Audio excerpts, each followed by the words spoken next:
Kyiv में ये महायुद्ध छिड़ा हुआ है, लेकिन इस महायुद्ध में एक भारतीय छात्र की आहुति भी चढ़ गई है। आपको बता दें, बड़ी और दुखद खबर इस वक्त यूक्रेन से सामने आई है, जहां पर नवीन शेखरप्पा नाम के एक भारतीय छात्र की रूस की गोलाबारी में मौत हो गई है और बाकायदा विदेश मंत्रालय ने ट्वीट करके इसकी जानकारी दी है। साथ ही विदेश मंत्रालय ने इस घटना पर दुख भी जाहिर किया है और कहा है कि परिवार हमारे संपर्क में है और हमारी संवेदनाएं इस वक्त परिवार के साथ हैं।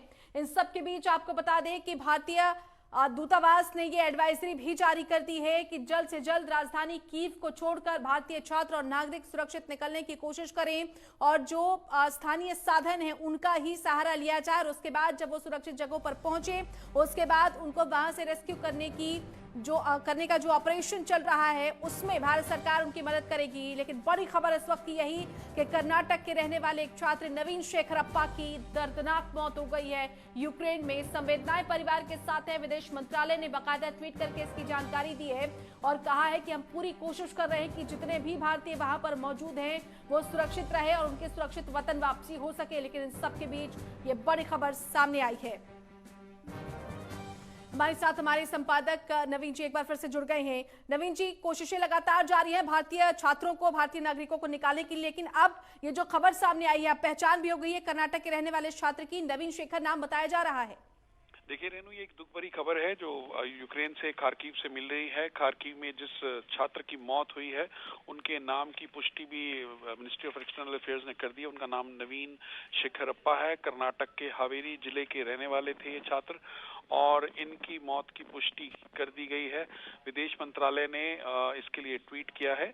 जो मंत्रालय के प्रवक्ता है अरिंदम बागची, उन्होंने ट्वीट किया, उन्होंने लिखा है कि हमें यह बताते हुए दुख हो रहा है कि खार्किव में बमबारी में एक भारतीय छात्र की जान चली गई है और मंत्रालय इस समय, जो हमारा मिनिस्ट्री ऑफ एक्सटर्नल अफेयर्स है, वो इस छात्र के परिवार के संपर्क में है। ये फैमिली कर्नाटका में रहती है, हावेरी जिले में। और ये भी बताया जा रहा है कि नवीन शेखरप्पा नाम के भारतीय छात्र उस समय खाना लेने के लिए बाहर निकले थे और जिस समय ये गोलीबारी वहां पे हुई, बमबारी हुई और इस भारतीय छात्र की वहां पे जान गई है। और ये एक दुख भरी खबर है जिसे मिनिस्ट्री ऑफ एक्सटर्नल अफेयर्स ने ट्वीट करके कंफर्म किया है। इस बीच जैसे जब इतनी बड़ी घटना हो जाती है तो सभी डिप्लोमेटिक जो कह सकते हैं चैनल्स हैं उनको एक्टिवेट किया जाता है, क्योंकि ये बड़ी खबर है। तो इस बीच ये खबर है कि जो इंडिया के जो हमारे फॉरेन सेक्रेटरी हैं उन्होंने दिल्ली में मौजूद रूस के और यूक्रेन के जो एम्बेसडर्स हैं उनसे बात की है और ये भी माना जा रहा है कि मिनिस्ट्री ऑफ एक्सटर्नल अफेयर्स के माध्यम से भारत सरकार अब रूस और यूक्रेन दोनों से ही ये बात करेगी कि वहाँ के जितने भारतीय छात्र वहाँ पे अभी भी मौजूद हैं, वहाँ पे फंसे हुए हैं, उनको वहाँ से निकालने के लिए एक सुरक्षित रास्ता मिले, एक सेफ पैसेज मिले।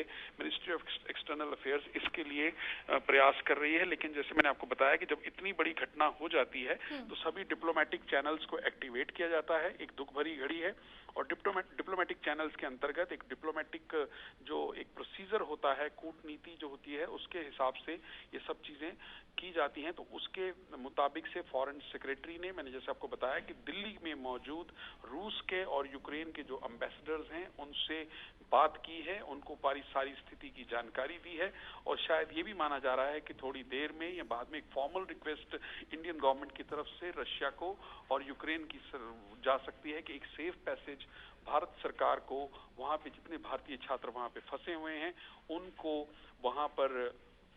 वहां से निकालने के लिए तो एक सेफ पैसेज की मांग की जा सकती है। और ये भी पता चला है कि वीडियो कॉल उस छात्र ने की थी, नवीन शेखरप्पा, जो कर्नाटक के हावेरी जिले के रहने वाले हैं। 2 दिन पहले ही ये भी पता चल रहा है कि उन्होंने वीडियो कॉल करके अपनी फैमिली से बात की थी, अपने कुशलता के बारे में उन्हें बताया था और अपनी लोकेशन के बारे में बताया था। और 2 दिन पहले की बात है और अब ये दुख भरी खबर उस फैमिली के साथ हुई है।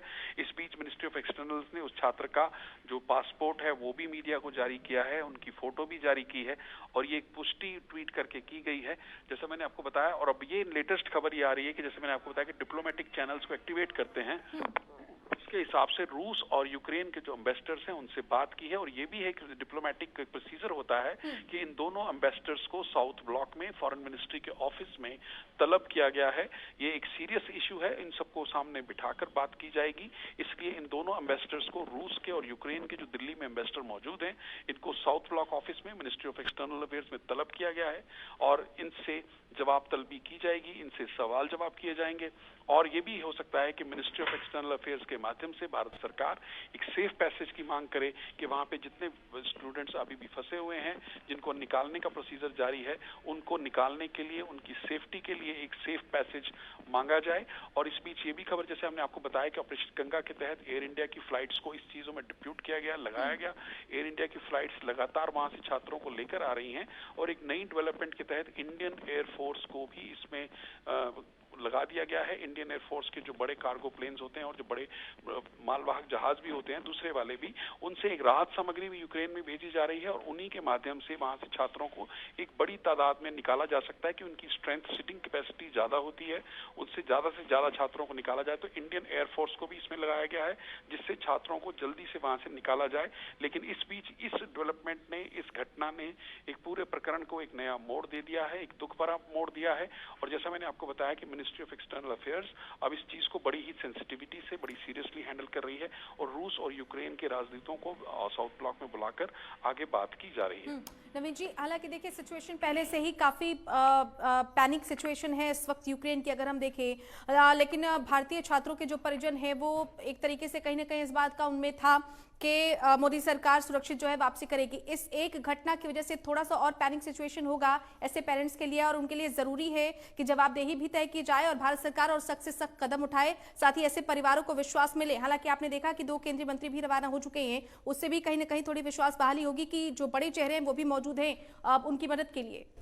हाँ, देखिए, जैसे कि भारत सरकार ने प्रयास तेज कर दिए हैं, जैसा कि बताया कि केंद्रीय मंत्रियों को डिप्यूट किया गया है, पोलैंड भेजा गया है, हंगरी जा रहे हैं और इस तरह के वहाँ केंद्रीय मंत्री वहाँ मौजूद रहकर सारे रिलीफ ऑपरेशंस को, सारे जो प्रोसीजर है उसको वहाँ खुद बैठकर उसकी निगरानी करेंगे। तो इससे जाहिर सी बात है कि इनकी मौजूदगी से चीजों में और ट्रांसपेरेंसी आएगी, स्पीड अप होंगी चीजें।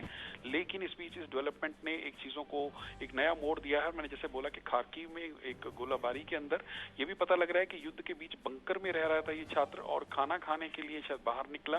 नवीन शेखरप्पा इनका नाम है, कर्नाटक के हावेरी जिले के रहने वाले हैं और इन छात्र की मौत की जो पुष्टि है मिनिस्ट्री ऑफ एक्सटर्नल अफेयर्स के माध्यम से की गई है। उनका पासपोर्ट, उनके फोटो भी मीडिया में शेयर किए गए हैं जो हम अपने दर्शकों को दिखा रहे हैं। और इस बीच में ये, जैसे मैंने आपको बताया कि डिप्लोमेटिक चैनल्स को एक्टिवेट किया गया है और आगे का प्रोसीजर जो है वो बहुत ही सेंसिटिविटी से और एक डिप्लोमेटिक प्रोसीजर होता है उसके माध्यम से ही किया जा रहा है। बहुत शुक्रिया आपका नवीन जी हमारे साथ जुड़ने के लिए। तो हमारे संपादक नवीन शर्मा हमारे साथ जुड़े हुए विस्तार से जानकारी दी है। भारत सरकार ने भी अब काफी गंभीरता पूर्वक अब कदम उठाने शुरू कर दिए हैं और भारत में दोनों ही देशों के जो राजदूत हैं, यूक्रेन और रूस के, उन दोनों को तलब किया गया है और उनसे इस पूरे घटनाक्रम पर जानकारी ली जाएगी। साथ ही साथ इस बात को भी अब सुनिश्चित किया जाएगा कि भारतीय छात्रों की सुरक्षित वतन वापसी हो सके, क्योंकि इस वक्त जो सिचुएशन है बेहद पैनिक है और भारत के नजरिए से देखें तो काफी दुखद खबर इस वक्त ये सामने आई है।